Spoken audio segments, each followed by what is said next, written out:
Olá, aqui é professor Aécio Flávio Lemos para mais um vídeo falando sobre a nossa economia, sobre o mercado bursátil, sobre comportamento humano nas bolsas e coisas assim. Hoje nós vamos falar especificamente sobre o SVB, o banco que lá do Vale do Silício, que causou um grande tumulto, uma grande quebradeira recentemente.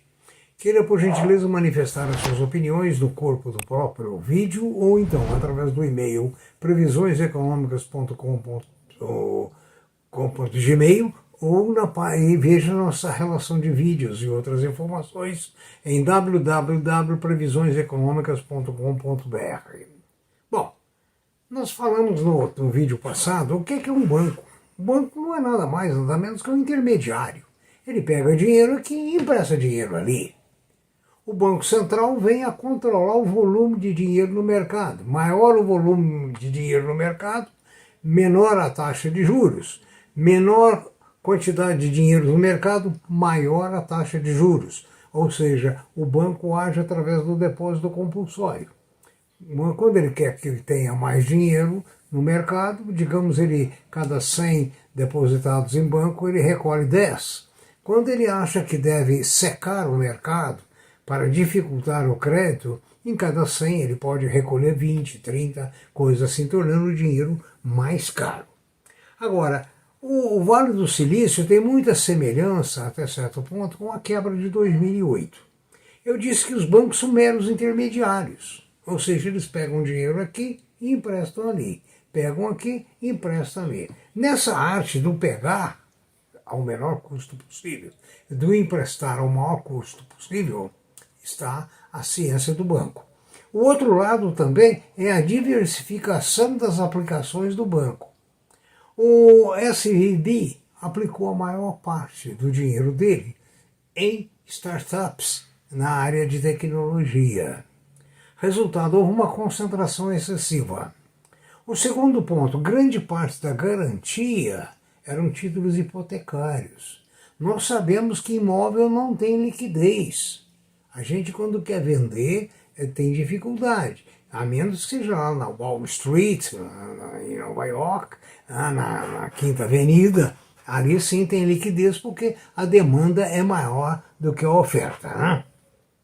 Então, esse foi um dos maiores colapsos financeiros dos Estados Unidos depois de 2008, quando nós tivemos aquela quebra generalizada, né? Já bastante conhecida. Então, o Silicon Valley Bank, o SVB, é consequência direta do aumento das taxas de juros no país e outros erros. Né?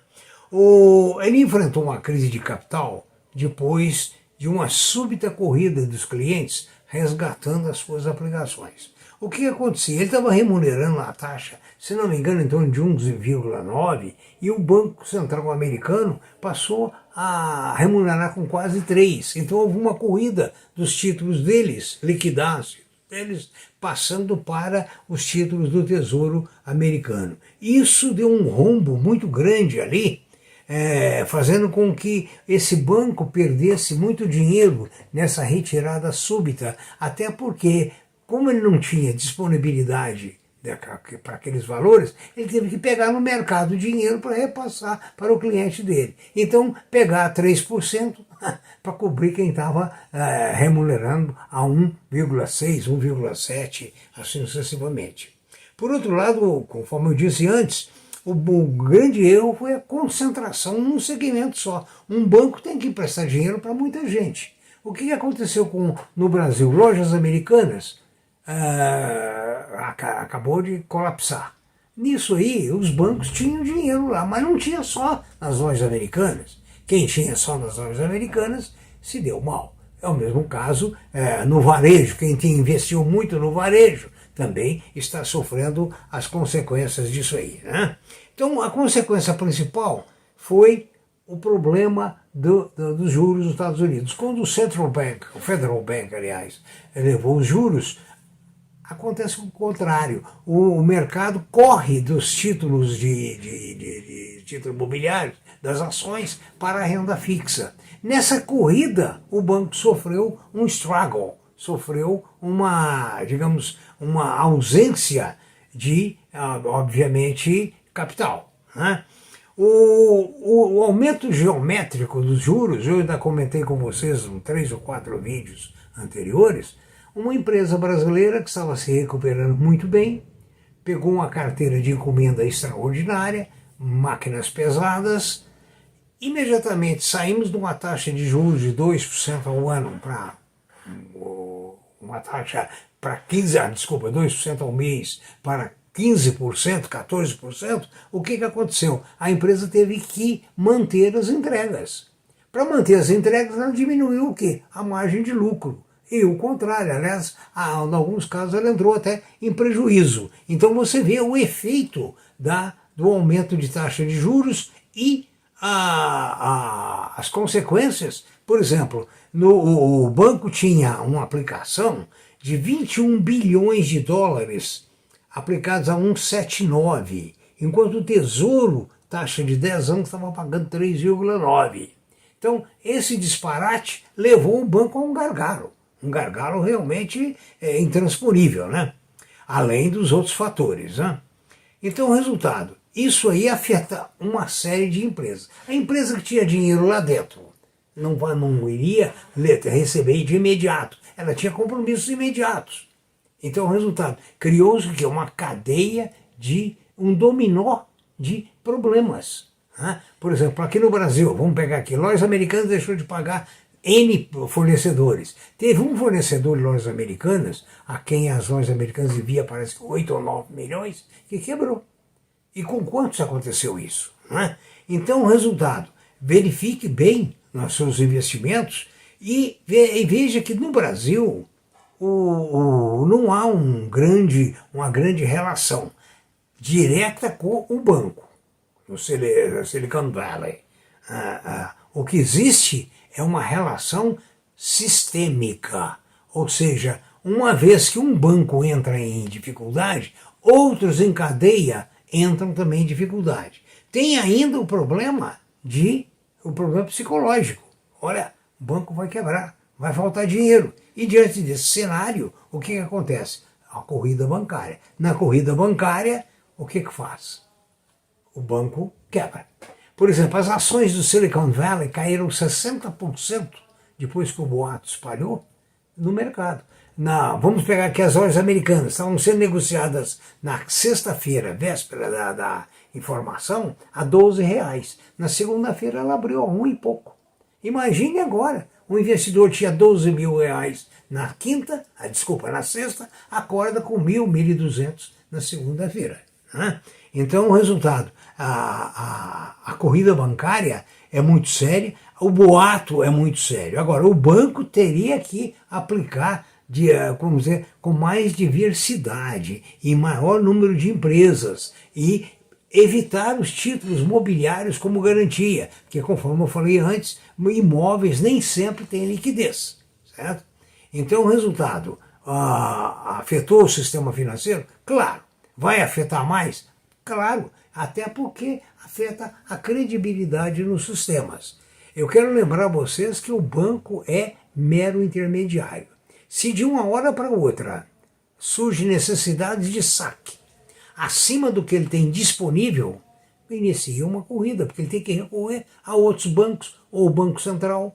Nem sempre o Banco Central pode agir imediatamente, ou nem sempre quer agir imediatamente. Então, o Silicon Valley Bank realmente cometeu os erros graves, que você, nas suas ações, pode estar cometendo também. Por exemplo, se você concentra suas ações em mineração, a mineração na China vai mal, o minério de ferro na China vai mal, suas ações irão mal, certo? Você concentra em banco, o que aconteceu? Nossos bancos aí andaram com as pernas bambas pelo boato, não sei se existe o fato, certo? Mas pelo boato, sim. Então, o que acontece é o seguinte, você tem que pegar a sua carteira de ações diversificada. Aplica em sistema financeiro, aplica em mineração, agricultura, commodities em geral, ou seja, faz um leque de aplicações. Não faz o erro que o Silicon Valley fez. O Silicon Valley Bank aplicou a maior parte dos seus ativos nas startups. As startups começaram a ir mal com o aumento da taxa de juros e queda da demanda. Uma coisa importante que eu disse a você, à medida que você aumenta os juros, você diminui a demanda. É o mesmo caso dos impostos. Um governo que aumenta os impostos, ele faz o quê? Ele diminui a demanda, porque a massa de dinheiro continua a mesma, só maior no bolso dele. Eu disse a vocês há poucos dias sobre a Irlanda. O grande golpe da Irlanda foi para atrair Microsoft, Google e outras empresas, foi colocar uma taxa de remuneração estatal, ou seja, de imposto baixíssima. Atraiu muita gente. Então ele se tornou um país mais rico ainda, ou rico, conforme queiram. Por quê? Graças à expertise da técnica da questão dos juros. Eu espero ter explicado bem a você, e caso haja dúvida, também manifeste as suas perguntas. Muito obrigado e espero que você não esteja na corrente do Silicon Valley Bank e nem naquela corrente de concentração de ativos numa coisa só. Se você, pois, tem 10 imóveis ou mais, você pode pensar que está rico, mas você não está líquido. Ou seja, se você precisar de fazer dinheiro, você tem que fazer uma hipoteca, recorrer a um banco, pagar juros e assim sucessivamente. Enfim, o que eu sempre sugeri desde o primeiro vídeo, que você acompanhe a economia nacional, a internacional, a economia política, os dados contábeis e financeiros das empresas. Não esquecendo que muitas vezes os dados nos enganam, como foi o caso das lojas americanas. Espero ter sido útil e que você coloque seus investimentos em cestas diversas para que quando uma cesta furar, outras cestas estejam bem. Ou seja, mantém a sua liquidez mínima. Ok? Muito obrigado, bom proveito, uma boa tarde ou uma boa noite.